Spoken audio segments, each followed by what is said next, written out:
Hello, and welcome to Behind the Screen, a Game Master's Guide. This is a show where I take you behind my Game Master screen, and I share some of my favorite tips, tricks, tools, and toys that I'm using to become a better Game Master.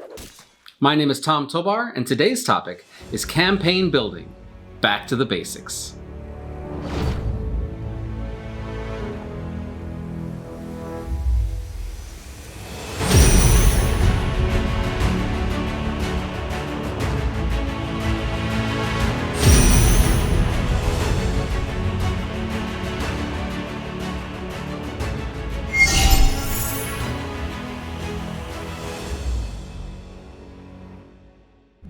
Writing a great campaign can seem like a daunting task. However, at the end of the day, it's really just a series of smaller tasks that anybody could accomplish. The more you put these steps into practice, the easier it becomes. As a great man once said, it's not hocus pocus. It's really just focus. In this video, I'll be breaking down these steps in order so you can follow along and build your own successful campaign alongside me. First, we need to review the three different types of lengths that you can have for a campaign. First is the one-shot. This is a campaign that is run in a single session, and it's the shortest of all the campaign lengths. Next is the multi-session campaign. These can last anywhere from 2 sessions all the way to a couple months. Finally, there's what I call the epic campaigns. These campaigns have many sessions, and they can last from a couple of months to maybe even a couple of years. Because each of these campaign lengths are so drastically different, preparation and writing for these campaigns is also very nuanced. Check out our later videos to figure out what these nuances are and how to write those types of campaigns. Today, we'll be sharing the techniques that apply to all the campaigns regardless of their lengths. To get the most out of this video, it's best to write your campaign alongside my explanations. When you see this notification pop up, it means that it's a good time for you to pause your video and do some work on your own campaign. I'll be running my own multi-session campaign alongside you so you can see what I can come up with for each one of these steps. Let's go ahead and get ourselves started. Step 1. Clear game expectations. Pick a genre. Just like movies and games, role-playing games fall into a number of different types of genres. Your first step is to decide what kind of a genre you want to write for your campaign. Is this an action story, a drama, a science fiction, superhero, horror? Even in these genres, there's a number of overlaps. For example, some action movies have a love story in the middle of them, giving the hero some kind of meaning for the fight. Other action movies, on the other hand, are non-stop action, with only enough story to push them towards yet even more action. For inspiration, think about a movie or a game that you like that most captures the campaign that you want to write. For me, I'm going to write a pirate campaign. Based on the genre that you chose, you might want to try out a different system to play your game with. For example, a horror campaign set in downtown New York City during the Roaring '20s might be better fit for a Call of Cthulhu game, for example. The important thing to remember here is that you need to understand the rules of the system that you chose, so do your homework before committing yourself to a new system. For me, I plan on using Dungeons & Dragons 5th edition because it's a system that I already know, and my players already know as well. Now it's time to pick the type of game that you want to play. For the most part, you can either have a combat-focused game or you can have a role-playing focused game. If the game is going to be focused more on role-playing, a detailed backstory is important. On the other hand, if it's a combat-heavy focused game, then backstory is not as important as making powerful selections on your character sheet. You may be saying to yourself, well, can't I have both? Great. But let your players know the percentage of the game that's going to be role-play versus combat. This way, they build the appropriate characters for your session. I personally love player-driven stories in my campaigns, so I will say my campaign will probably lean more towards roleplay than in combat. About 65% roleplay and about 35% combat seems like a good balance to me. Keep in mind that this is heavily influenced by the length of the campaign that you choose, so watch those later episodes to learn more about this. Before you set out any invitations to your prospective players, it's important to keep some boundaries in mind. This is because some players will want to start working right away on their character sheets, so having some of these answers ahead of time will save a lot of frustration. The point here is to set boundaries to keep everybody on the same page when building their characters for your campaign. This can include many topics, like game mechanic questions, like how to get their starting stats, whether you are going to allow multi-classing in your campaign, any homebrew rules that they should be aware of, or any restrictions or limitations that they will have. There's one topic that needs to be addressed head-on with your players, and that is min-maxing. Min-maxing is a character creation technique that focuses on minimizing weaknesses and maximizing strengths. These character builds are focused on godlike powers on the battlefield. I guarantee that if you do not take a stand on this issue early on, one of your players is bound to do this. There really isn't anything wrong with min-maxing. However, it's important to communicate your desires with your players. The last thing that you want is for one player to come to the table thinking that it's mostly roleplay when everybody else at the table has mid-max characters. The same thing is true in reverse with one min-max character and a group full of role players. When this happens, it's easy for people to feel left out and get upset. As a game master, it's all but impossible to balance a combat encounter when some of your players are min-maxers and the others are not.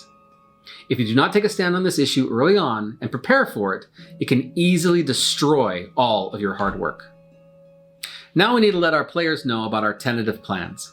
Let's put together a quick message for the people that you want to play with. But Tom, you may be saying, I want to talk to everybody in person and let them know about this campaign. Well, that is a valid point. However, you run the risk of them forgetting about the boundaries that you've set into place. You may also be feeling that you're not ready to start this invitation process just yet, and there's nothing wrong with holding off your invitation until you feel like you're a little bit more comfortable with where things are landing. In this case, just go ahead and hold on to this message until you're ready for it.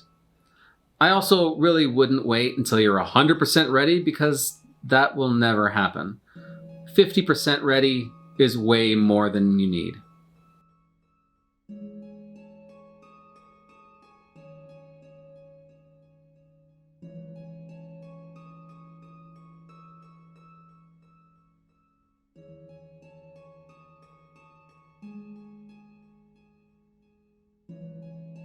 Step 2.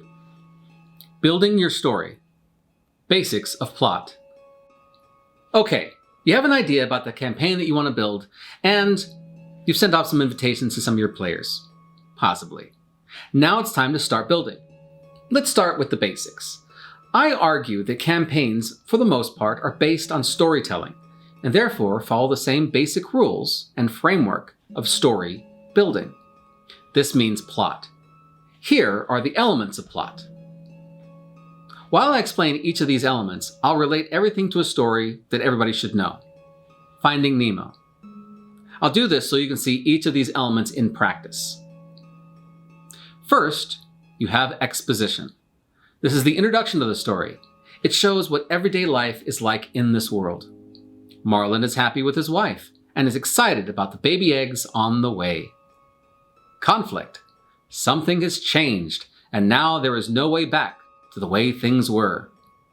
With Finding Nemo, there are a number of conflicts, but we'll stick with just the main two. Conflict number 1. Marlin's wife and kids are all killed brutally, leaving him alone with only one child left, Nemo. Because of this conflict, Marlin is overprotective. Conflict number 2.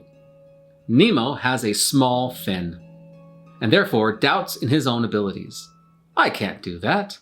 I have a bad fin. Rising action. All the adventures along the way. Some are successes and some are failures, but all are on the way to solving the main problem. Marlin starts his journey by chasing after the boat. Marlin meets up with Dory. Sharks, a turtle, jellyfish, birds, and a dentist. Nemo meets the captive fish. Like him, he meets a dentist, and he meets Darla. Climax. Everything can be solved or lost in this one moment. This must match the conflict. Here's the scene. Marlin finds Nemo trying to help Dory, who's been caught by the fisherman's net. Marlin must trust his son and allow him to face danger on his own. This matches the earlier conflict of not being able to protect his family. Nemo must trust in his own abilities to save Dory. This matches his struggle that he faces about self-doubt. Falling action. The conflict now resolved, success or failure. The pieces of the story start to settle into a new normal. Dory has been saved. Marlin succeeded in letting his son go. Nemo thinks more of himself now. All three return home. Resolution. A new normal is built. Marlin is no longer afraid. Nemo no longer struggles with self-doubt. Let's go ahead and use these elements of plot to shape our campaign. Now, keep in mind that campaigns are not like books or movies. They're based on collaborative storytelling. Your players will dictate how and where your story goes. For your initial plans, it's a good idea to start off as if your players start the campaign, but that your villain wins in the end. For this reason, I've relabeled a few of these elements from the villain's perspective, also known as the antagonist's perspective. In addition, there's one major factor you'll need to plan for that's not found on the traditional plot chart. I call this the antagonist's motivation. This is where I build why the villain, or the opposing force, is making the choices that they do. In the case of Finding Nemo, there is no opposing force or villain, so it really wouldn't be needed in that kind of a scenario. However, in other stories, like Harry Potter, there is a clear villain, Voldemort. The villain wants to be the most powerful wizard in the world, and he wants to be able to control the world. It's important to know your antagonist's motivation because it helps you react to your players' choices and their attempts at disrupting the villain's evil plans. For examples on this, just look at Voldemort and all the different ways he tries to destroy Harry and gain more power. Let's build our stories together. I'll start by showing you how I plan to use these elements of plot for my pirate adventure. Then you can use the same format to brainstorm some ideas for your campaign. Player exposition. This is the introduction to the story, and it shows what everyday life is like in this world. Let's see. The hero pirates return from another successful heist and are now looking for their next big job. A client wants someone to go to a specific location that was recently found. An earthquake has revealed an ancient temple beneath a small village. The client believes that this is a lost temple of some forgotten god. If it is, then there's a golden treasure chest with valuables found inside. The job is for the players to go to this location and take the golden chest. The client warns there might be some undead guarding this highly valuable treasure. Player conflict. Something has changed, and now there's no way for things to go back the way they were. Let's see. The heroes successfully fight off the cultists and find the chest that's been magically welded to the floor. Players will have to open up the chest to take the valuables out. Once open, an evil, ancient god named Lilith, the mother of monsters, escapes the chest. All those around are now cursed, as are many of the people in the small town above. All those who are cursed can sense the world that is layered on top of the real world. This is where the monsters live. They can also travel into this other world and see these monsters firsthand. And third, all those who are cursed attract nearby monsters who hunger for them and the power that they hold. Antagonist's motivation. What does your antagonist want? Let's see. Lilith wants to become a living god again. Antagonist's conflict. What happened that caused your antagonist to make them want to achieve their motivations? Well, let's see. She was tricked by two other good gods. One trapped her spirit and placed it into the magical chest, and the other trapped her body into a mirror. These gods sacrificed themselves to break the mirror into 4 pieces.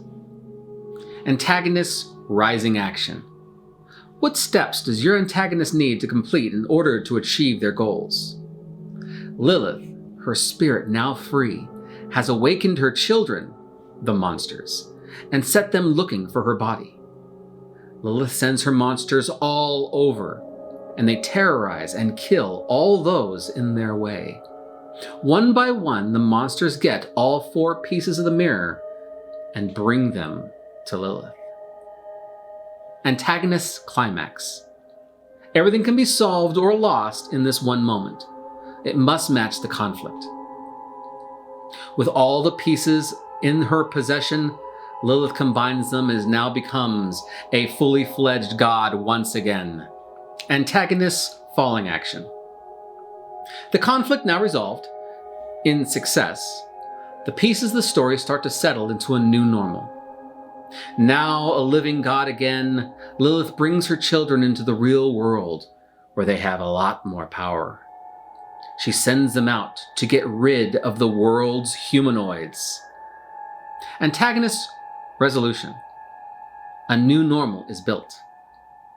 The world has been cleansed of all humanoid life forms. The world now belongs to the children of Lilith, a world filled with monsters. Now that you've seen how I'm using the plot outline to build my adventure, go ahead and fill in each part for your campaign. Before you do, however, there's one crucial step that you must do first, and that is like this video and subscribe to our channel. To build a successful campaign, this is a vital step that you really should not ignore. After you've done that, go ahead and use the plot table to build your own adventure.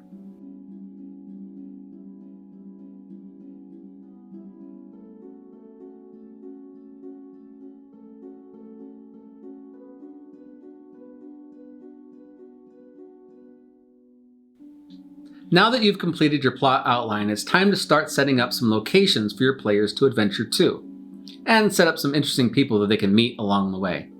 Check out our last video right over here. It goes into campaign note-keeping and gives you some ideas on some interesting locations and NPCs that you can build for your adventure. When you've built a few places and a few NPCs that they can come across, come back to this video. For me, I've already made a pirate town in my last adventure. It's called Red Cove. As for NPCs, there's only one I need so far, and that's the handler that they're going to get the adventure from. I think I'll call him Nemo. After all, Nemo means no one. When you've invited some people to play in your campaign, it's important to give them helpful information about the world or the adventure. This is called a primer. It can be as detailed as you like, but it should give the players all the information that they need to feel a part of the story. Be sure to consider relevant history, locations, people that they know, and maybe some past experiences that they've had. The primer should be applicable to most all players. Here's the primer that I'm going to use for my players. You have crewed on the pirate ship Assassin's Glare for the past 4 years. In that time, you found the crew to be the biggest bunch of dirty, rotten, thieving liars you have ever known in your life. You could not be fonder of them. Yes, you're pirates. You engage in robbery, plunder, and violence on the high seas, typically targeting ships and coastal settlements to steal valuable cargo, goods, or money. You often operate outside the boundaries of the laws of men, and basic human decency, and use intimidation and force to achieve your objectives. But this doesn't mean you're a bad person. It means you are one of the truly fortunate in the world to understand what it means to be free.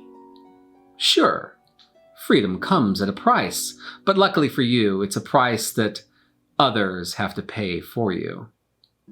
You have completed many jobs over the years, and only a few have gone badly. Today, however, is one of those days. You were sent to escort Lady Amelia Baxton from her estate and bring her to the handler, Nemo. It should have been a simple pickup and delivery. Who knew that the lady's maid would be armed with a pistol?